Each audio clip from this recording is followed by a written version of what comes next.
अस्सलाम वालेकुम dear students. उम्मीद करती हूँ आप सब खैरियत से होंगे। डियर स्टूडेंट्स, आज हमारे वीडियो का टॉपिक है MTH 641 mid term objective part. ठीक है, इसमें तमाम MCQs वो हैं जो मोस्ट रिपीटेड हैं, जो पेपर में आ चुके हैं, और ये जो अब मिड टर्म हुआ है 2024 का, उसमें ये तमाम MCQs इसी वीडियो से आए हुए हैं। तो अगर आप लोग ये वीडियो अच्छे से कर लेंगे तो इंशाल्लाह आप लोग का ऑब्जेक्टिव पार्ट बहुत अच्छा हो जाएगा। तो वीडियो स्टार्ट करने से पहले आप सबसे रिक्वेस्ट है कि अगर आप लोग मेरे चैनल पर न्यू हैं तो काइंडली मेरे चैनल को लाइक, सब्सक्राइब और शेयर ज़रूर करें, ताकि आप लोग के साथ साथ मेरा भी बेनिफिट हो सके और अपने आपके फ्रेंड्स और फेलोज़ का भी हो सके। ठीक है, तो हमारे पास फर्स्ट MCQs है। If a norm space X has a property that the closed unit ball M is equal to this compact, then X is, तो X क्या है? Finite dimensional. ठीक है, second one is C into A B, closed bounded में है, is a metric space of all. तो इसमें से कौन सा ऑप्शन करेक्ट है? Continuous real valued function. Third one है, if T is a linear operator then T into A X is equal to, तो ऑप्शन नंबर वन ATX। और 4 MCQs है, an open ball is a real number is dash interval, तो ये open interval में होगी। If A is a close set then which of the following is true for A, अगर A जो है वो क्लोज सेट है तो इसमें से कौन सी जो वैल्यू है वो A के लिए ट्रू होगी? तो A is equal to A bar. ठीक है, ये माइंड में रखिएगा। कंफ्यूज करने के लिए वो ये भी दे सकते हैं कि A सबसेट A बार या A bar is equal to A, तो आप लोग ये अच्छे से देखिएगा, A is equal to A bar. If the six MCQs है, if the identity operator T x approaches to y on a norm space x is not equal to 0 is bounded। ठीक है, ये है कि अगर x जो है वो इक्वल नहीं होगा 0 के तो वो बाउंडेड होगा, अगर इक्वल टू 0 होगा तो वो अनबाउंडेड होगा। ये भी ऑप्शन में पूछ सकते हैं आपसे। Then which of the following hold true, कि वो आइडेंटिटी पूछ रहे हैं इनकी, तो इसमें जो आइडेंटिटी ऑपरेटर है वो 1 के इक्वल है। Mostly students identity is equal to 0 भी लगा देते हैं, जो कि गलत है। कंफ्यूज ना हो, इसमें आइडेंटिटी 1 इक्वल है। ठीक है, ये देखें, let T be a linear operator then the range RT is a, range क्या है? Vector space. और DT क्या है? जो डोमेन है वो स्केलर स्पेस है। मोस्टली स्टूडेंट्स को आइडिया नहीं होता, इसलिए वो मैट्रिक स्पेस भी लगा सकते हैं।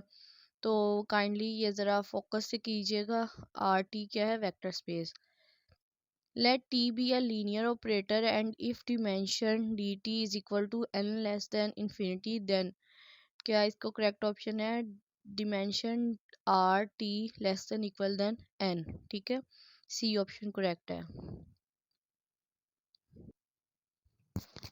यहाँ पे नेक्स्ट देखें, question number 9, if T is linear operator then T into x plus y is equal to, तो वही रिपीट जो पहले हुआ वो एक्स ए था, ये एक्स प्लस वाई है, तो इसका ऑप्शन बी करेक्ट है। ठीक है, 10 है, a discrete matric space x is dash if x is countable, अगर एक्स के पास काउंटेबल है तो वो क्या होगा? Separable form. सेपरेबल की डेफिनेशन भी बहुत इंपॉर्टेंट है और ये बहुत ज़्यादा रिपीट हो चुकी है, तो ये आपने अच्छी सी करनी है। सेपरेबल क्या है? जिसके पास काउंटेबल सबसेट होते हैं, बेसिक लॉजिक है, अच्छे से याद रखिएगा। ठीक है, 11 है, the set of R dash point of A is set to B dash derived set of A, तो limit the sequence 1/n, n belongs to capital N। अच्छा, ये एक MCQs ये है 1/n, और इसी के साथ से मिलता जुलता एक और भी है, उसमें स्ट्रिक्टली इंक्रीज हो रहा है और ये 1/n में स्ट्रिक्टली डिक्रीज। ये आप लोगों ने याद रखना है और ये मोस्ट रिपीटेड MCQs है। वो जो सेकंड MCQs में कह रही वो भी आगे आएगा, वो भी मैं आपको बताऊंगी। ठीक है, और ये देखें, ये एक है, which one of the following axiom hold for any vector u v w in vector space x and k a b in field k, तो इसमें ये ऑप्शन नंबर बी करेक्ट है।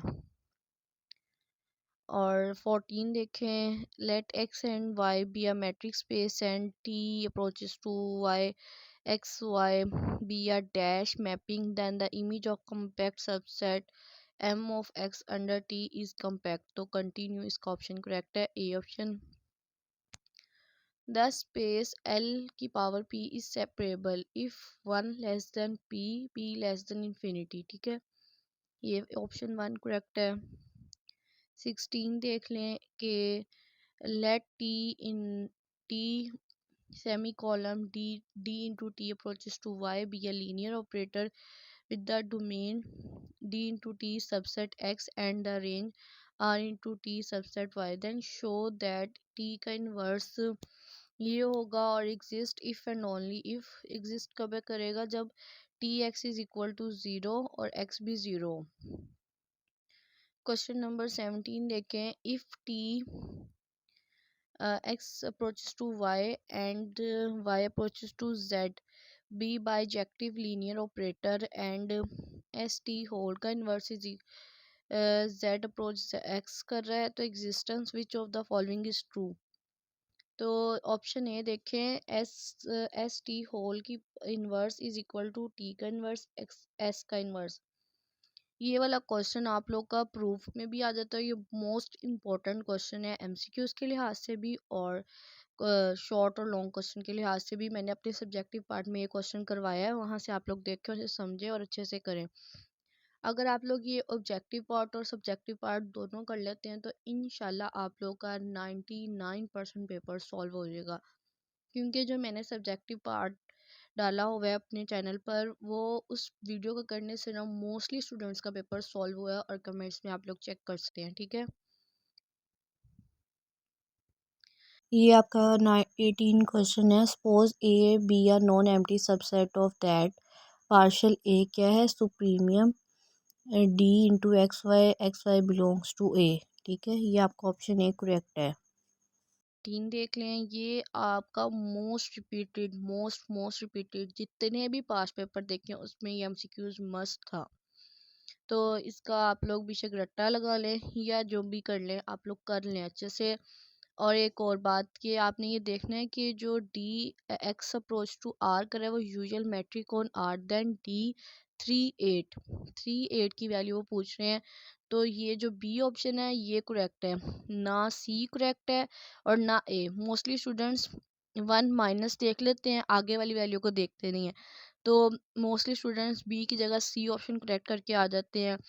तो इसमें ये देखें 2x है और उसमें बी ऑप्शन जो करेक्ट है उसमें एक्स डी एक्स है। ठीक है, ये अच्छे से ऑप्शन देखें और डिफरेंस और अच्छे से करके आइएगा, कंफ्यूज मत हो होइएगा। और ये देख लें बी वाला भी, सॉरी 20 वाला, if T be a invertible linear operator such that T is that and dimension is that, ये देख लें इक्वेशन और आप ये देख लें कि सी ऑप्शन इसका करेक्ट है।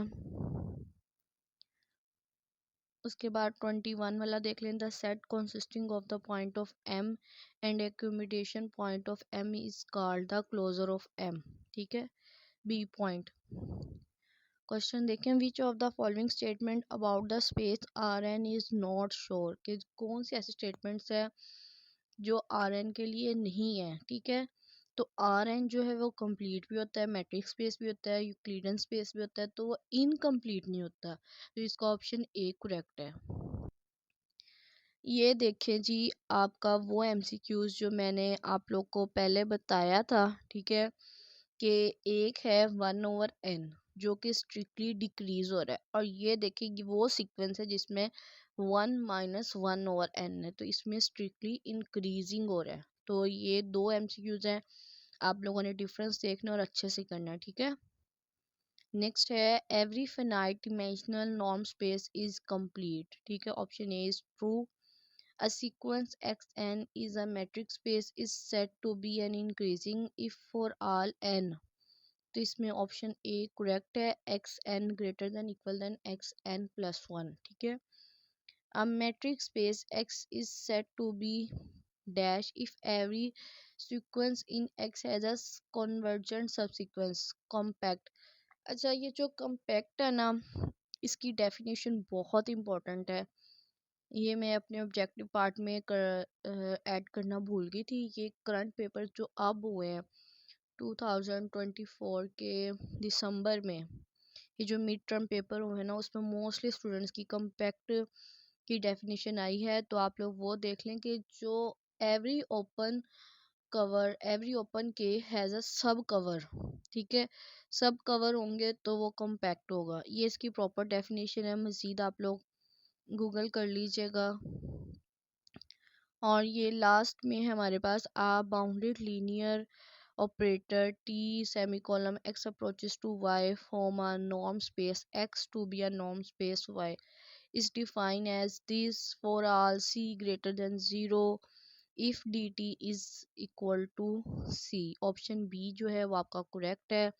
और यहाँ पे आपकी वीडियो होती है एंड।